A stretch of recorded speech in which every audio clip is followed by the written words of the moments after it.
René Descartes was a French 17th century philosopher, famous above all for saying, "I think, therefore I am," but worthy of our attention for many reasons beyond this. What makes him stand out is that he was a fierce rationalist. In an age when many philosophers still backed up their arguments with appeals to God, Descartes trusted in nothing more than the human power of logic. This is how he defiantly kicked off his book, Rules for the Direction of the Mind. "I shall bring to light the true riches of our souls, opening up to each of us the means whereby we can find, within ourselves, without any help from anyone else, all the knowledge that we may need for the conduct of life." Descartes had immense faith in what introspection, guided by definition, sound argument, and clarity of thought, could achieve. He believed that much of what was wrong with the world was caused by misusing our minds, by confusion, bad definition, and unconscious illogicality. His life was an attempt to make our minds better equipped for the task of thinking. To solve key questions, Descartes proposed that one always had to divide large problems into small, understandable sections by way of incisive questions. This is what he called his method of doubts.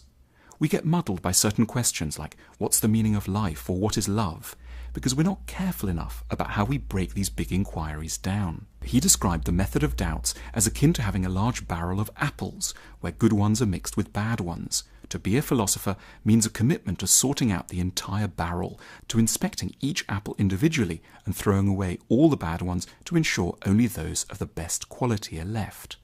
Another way to think about Descartes, and this explains why he would, among other things, turn out to be such a hero to the leaders of the French Revolution, is that he believed in grounding all of our ideas in individual experience and reason, rather than authority and tradition. In his greatest book, Discourse on the Method, published in 1637, he explained how he had come to write it. "A long time ago, I entirely abandoned the study of letters. Resolving to seek no knowledge other than that which could be found in myself, or else in the great book of the world, I spent my youth travelling, visiting courts and armies, mixing with people of diverse temperaments and ranks, gathering various experiences, testing myself in situations which fortune afforded me, and at all times reflecting personally upon whatever came my way, so as to derive some profit from it." Descartes spent a large part of his adult life away from his native France in the Dutch Republic, since he held the belief, not entirely unwisely, that the mercantile Dutch would, as a people, be far too concerned with earning money to pester a free-thinking man like himself. However, it turned out that the Dutch were a little less materialistic than he'd hoped, and the philosopher ended up moving 24 times to keep ahead of spies and government agents. Descartes' subjective approach to philosophy reached its climax when he arrived at the famous phrase, cogito ergo sum, I think, therefore I am. The phrase first appeared in French, je pense, donc je suis, in the Discourse on the Method, before then appearing in Latin in The Principles of Philosophy of 1644. It was intended to be Descartes' ultimate answer to a question that philosophers sometimes get perhaps unreasonably interested in, namely, how can one know that anything, including oneself, actually exists rather than being some sort of dream or phantasm? On his quest for certainty around this question of whether it might all be a dream, Descartes began by observing that our human senses are deeply unreliable. He couldn't, for example, he said, be trusted to know whether he was actually sitting in a room in his dressing gown next to a fire, or merely dreaming of such a thing. But there was one thing he could know for sure. He could trust that he was actually thinking. His existence could be proved by a neat tautological trick. He could not be thinking and wondering if he existed if he did not exist. Therefore, his thinking was a very basic proof of his being. Or, to return to the maxim, I think, therefore I am. This might not sound like a huge insight, but Descartes used it as an Archimedean point in an epistemologically unsteady world. With this certainty safely banked, Descartes argued that his mind could go on to discover other similarly irrefutable truths. Some of the charm of Descartes' work comes from his entwining of personal details along with more arid philosophical passages. He tells us, for example, that his revolutionary idea came to him during the winter of 1619, when he'd escaped the fierce cold of the Low Countries by hopping into a stove and spending the whole day meditating inside. Descartes epitomizes the solitary end of philosophy. One can, in his eyes, solve the most profound problems by searching deep within oneself. Teams of individuals or ideas passed through the generations, as they are in universities, are deeply suspect for Descartes.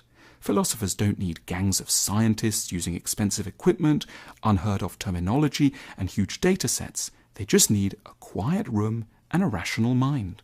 At another point, Descartes recounts that he mocked friends of his who once showed up at his home at 11 in the morning and were surprised to find him still in bed. "What are you doing?" they inquired skeptically. "Thinking," Descartes replied. The group was stunned, but Descartes criticized them in turn for privileging often nonsensical practical tasks over the beauty of pure, quiet reflection in bed. In 1649, Descartes finished another great work, Passions of the Soul. It was the outcome of 6 years of correspondence with a royal acquaintance, the Princess Elizabeth of Bohemia, who was a keen amateur philosopher and a rather emotional and turbulent soul. She had written to Descartes begging him to write about passions, in order that she might get to know and control her own more clearly. Descartes obliged, thinking that the ancient philosophers had done a poor job of analysing the passions, and that ordinary and not so ordinary people would benefit immensely from another look at the topic. He therefore opened the Passions of the Soul with a characteristic claim: "I shall be obliged to write just as if I were considering a topic that no one had dealt with before me." The work provides a beautiful taxonomy of pretty much any passion one might feel, as well as descriptions of their causes, effects, and functions. This is followed by another section called The Discipline of Virtue, a manual of advice on how we can control our passions and enjoy a virtuous life. Descartes identified 6 fundamental passions: wonder, love, hatred, desire, joy, and sadness. From these, there followed in his eyes an unlimited number of specific passions, combinations of the original ones. Descartes didn't believe in vanquishing passions, as the ancient Stoic philosophers had proposed, merely in learning how to identify them in oneself and understand their impact on one's behaviour. He would have been very sympathetic to psychotherapy. He believed that a key task of being a philosopher was to help people understand and therefore control their passions, that is, become a little less anxious, status-driven, scared, or inclined to fall head over heels in love with inappropriate people. He was optimistic about how much progress we could make psychologically. Even those who have the weakest souls can acquire absolute mastery over their passions if they work hard enough at training and guiding them. Descartes' psychological and philosophical work attracted ever more powerful admirers. In 1646, Queen Christina of Sweden got interested in sorting out issues in her mind and began a correspondence with Descartes. She even persuaded the philosopher to move to Sweden to tutor her in passion and philosophy in 1649. However, the early working hours required, the Queen could only make time for lessons at 5 a.m., and the harsh cold soon made Descartes ill. He died of pneumonia in 1650 at the age of 53. To remember Descartes by "I think therefore I am" is perhaps not as shallow as one might initially have presumed. The sentence does truly capture something important about him and the task of philosophy in general. It signals a commitment to working through emotional confusion, prejudice, and unhelpful tradition in order to arrive at an independent, rationally founded vision of existence.